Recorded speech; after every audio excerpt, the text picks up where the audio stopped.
pula. Allahu Akbar, tuan, tanda demi tanda, tanda demi tanda.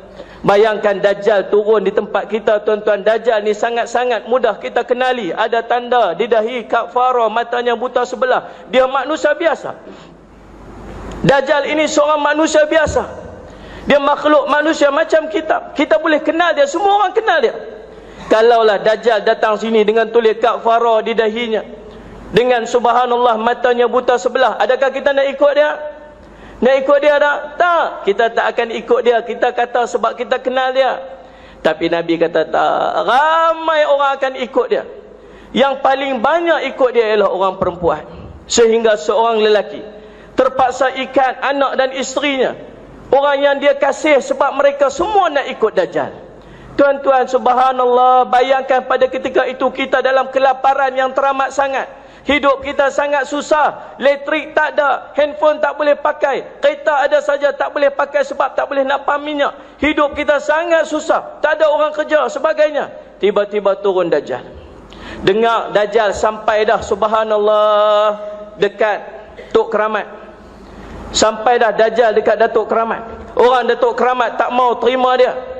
Aku Dajjal, ikut aku. Tak mau ikut Dajjal, kamu tu Dajjal. Tak apa, Nabi cerita, orang yang tak mau ikut Dajjal, kampung yang tak mau ikut Dajjal, Dajjal keluar besok tu jadi padang jarak, padang terkukur. Tuan-tuan, kita fikir macam mana padang jarak terkukur tu? Subhanallah, dia hantar bom ya tuan-tuan. Sekali bom je, bom, boom, habis. Dengar pula subhanallah, Dajjal sudah sampai dekat dengan kita ni, Masya Allah Rabbi, dekat Masjid Aceh. Sampai dekat situ dah. Orang Masjid Aceh terpinga-pinga, nak ikut aku ataupun tidak, aku Dajjal. Dia kata tak mau ikut. Tak mau ikut, kamu nak jadi macam Datuk Keramat hancur? Kamu nak apa? Lapang, makan. Nah, ambil makanan, ambil makanan. Diriwayatkan bahawa pengikut-pengikut Dajjal bawa roti berbukit-bukit. Lapang, makan, nah duit, nah ambil semua nikmat dapat. Yang sana tak mau ikut, hancur. Yang ikut dia dapat nikmat, tuan-tuan, makanan apa semua, hebat tempat dia.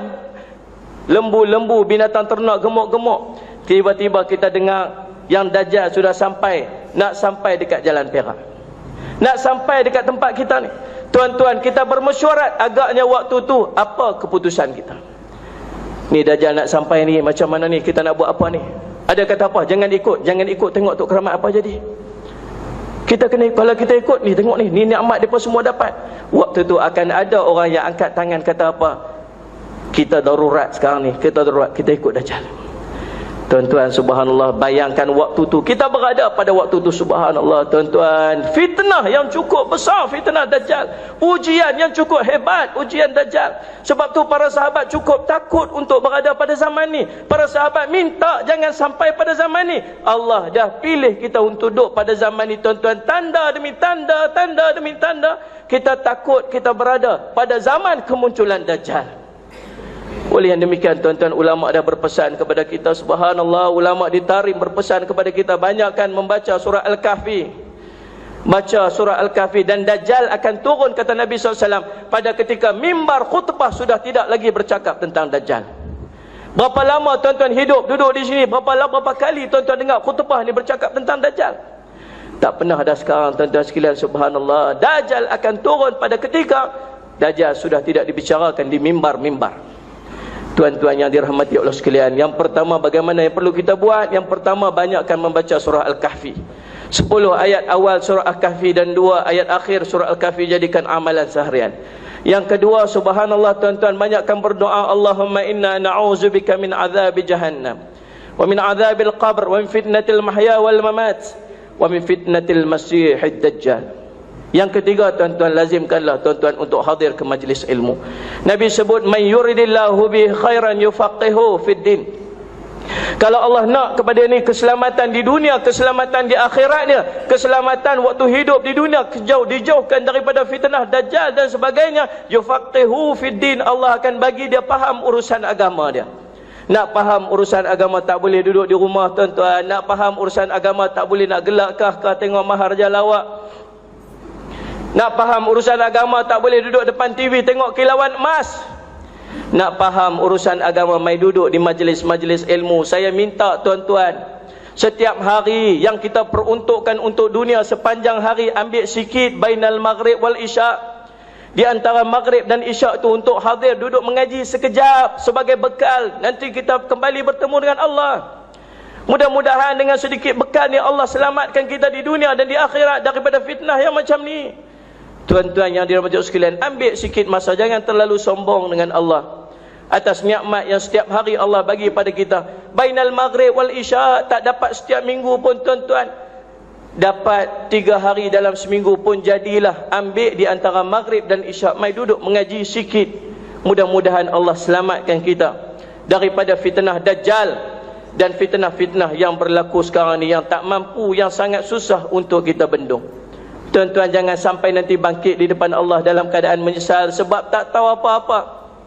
Allah cerita dalam Al-Quran, walau tara idzil mujrimuna nakisu ru'usihim 'inda rabbihim rabbana absarna wa sami'na farji'na na'mal salihan inna muqinun. Allah sebut dalam Al-Quran surah As-Sajdah, walau tara idzil mujrimuna nakisu ru'usihim 'inda rabbihim. Alangkah ngeri kamu tengok orang yang berdosa itu, mereka tunduk kepala mereka di hadapan Tuhan mereka. Tunduk apa? Tunduk malu, tunduk takut, tunduk menyesal. Kenapa? Rabbana absarna, hari ini kami nampak dah ya Allah, nu dosa yang kami buat dulu. Hari ini kami dah nampak dah api neraka yang menjulang-julang di depan kami. Hari ini kami dah dengar dah dosa-dosa yang kami buat dulu. Hari ini kami dah dengar dah api yang begitu menakutkan di depan kami. Allah cerita dalam riwayat, tuan-tuan, Nabi cerita bagaimana nanti dipanggil api neraka, bangun di depan manusia. Manusia nampak api neraka, mereka menangis semahu-mahunya, habis air mata, keluar air mata darah, takut masuk ke neraka Allah Subhanahu wa taala. Waktu tu tunduk, takut.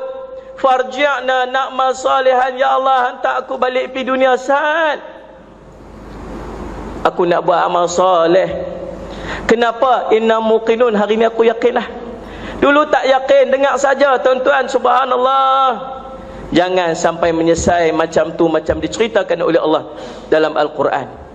Tuan-tuan, ambillah pengajaran daripada dikongsikan pada hari ini. Jangan sampai apa yang berlaku ni kita tidak mengambil sebarang pengajaran, mengambil sebarang pengajaran daripadanya, menyebabkan kita ini subhanallah dalam keadaan terpinga-pinga. Kalau nanti turunnya kiamat, kalau nanti turunnya Dajjal, kalau nanti turunnya fitnah, kita dalam terpinga-pinga, tidak tahu apa-apa, seperti seekor keldai yang bila turunnya kiamat dia terpinga-pinga, tidak tahu apa-apa. Barakallahu li wa lakum fil Qur'anil azim wa nafa'ani wa iyyakum bima fihi minal ayati wa dzikril hakim wa taqabbala minni wa minkum tilawatahu innahu as-sami'ul 'alim. Aqulu qawli hadza wa astaghfirullah li wa lakum wa lisairil muslimin fastaghfiruhu fa ya fawzal mustaghfirin wa ya najatat taibin.